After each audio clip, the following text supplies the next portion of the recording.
Okay, at this point what we should have is you should have downloaded the lab report for lab 4.07 and lab 4.08. It's the same lab. You should have taken a look over it and realized that you're going to make a little story of what's happened in the Grand Canyon, starting with the Vishnu Schist and ending with the unconformity or the jagged line of erosion above the red wall limestone. So you should have gone down here to the picture and just listed the Vishnu Schist, Zoroaster granite, vast limestone, Hakatar shale, all the way up until you get to the red wall limestone. What I've had you do is say that these are all deposited. Some of them were deposited. But here's the thing. If it's a sedimentary rock, then we can definitely say it was deposited. So we don't have to change those.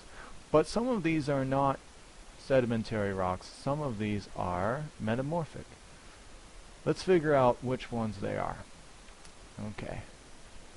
So let's see if we can find... Oh, look. Limestone forms in warm, shallow seas. That's sedimentary. The sea is dropping that on there. Sandstone, beach, that's sand pressed together, that's sedimentary. Shale, I think we can also say that's sedimentary, it forms in the deep sea.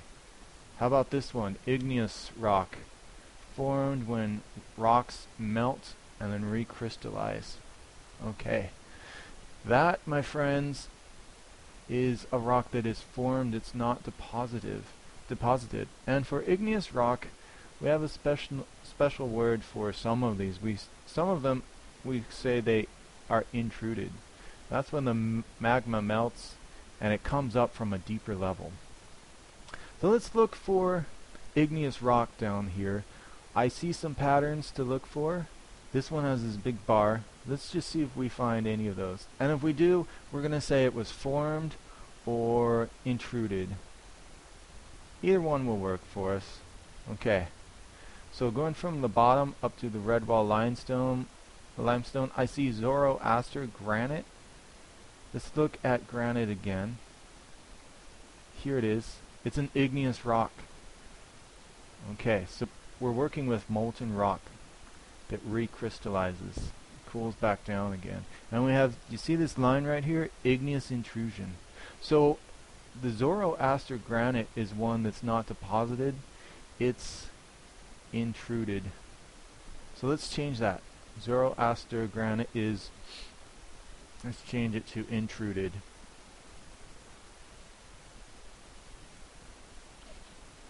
Alright, looking for more of these igneous rocks, because they're either formed or intruded. Let's just see if we can find another one. Anything else here? There's a Zoroaster granite, shell, quartzsite. Let's take a look at quartzsite. Let's see what that is.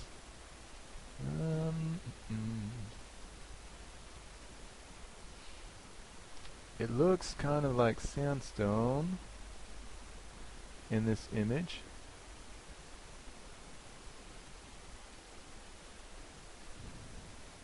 Yeah, that's what it looks like. So we're going to go with, must be similar to sandstone if it looks so much like it. So it must be sedimentary also. And going up to the limestone, let's check limestone. What's limestone here? Warm, shallow seas. Okay, the sea's probably depositing it.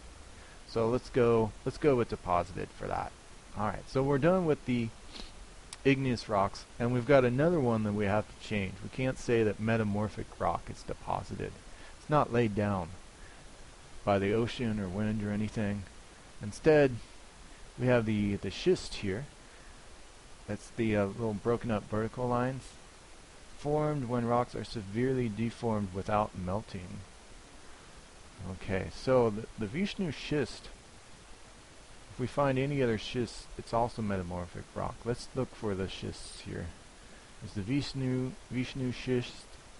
That looks like it. Okay, the schist is formed by pressure, so we're going to have to change that from deposited to formed. So Vishnu Schist is formed. And while we're at it, let's go ahead and say what formed it. by pressure. And they told us it didn't melt, so we'll say without melting. That looks good to me. Okay, so we have formed, intruded, and I think all the rest should be deposited.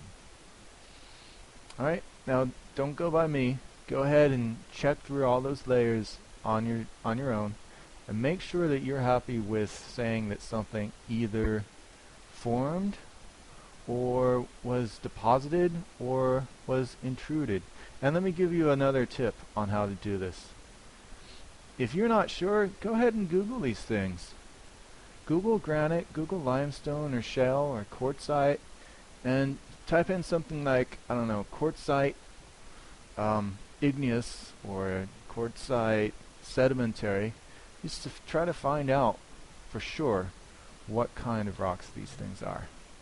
There isn't that much to look up because they're mostly limestone, shale, and sandstone.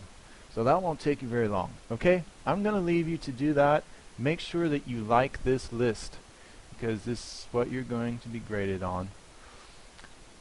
And then I'll start a new video where I take you to the next step. What's left? Well, we have all the layers, but we don't have what happens in the environment to transition from one layer to the next. That's very important. Okay, so I will stop this video and I'll see you in the next one.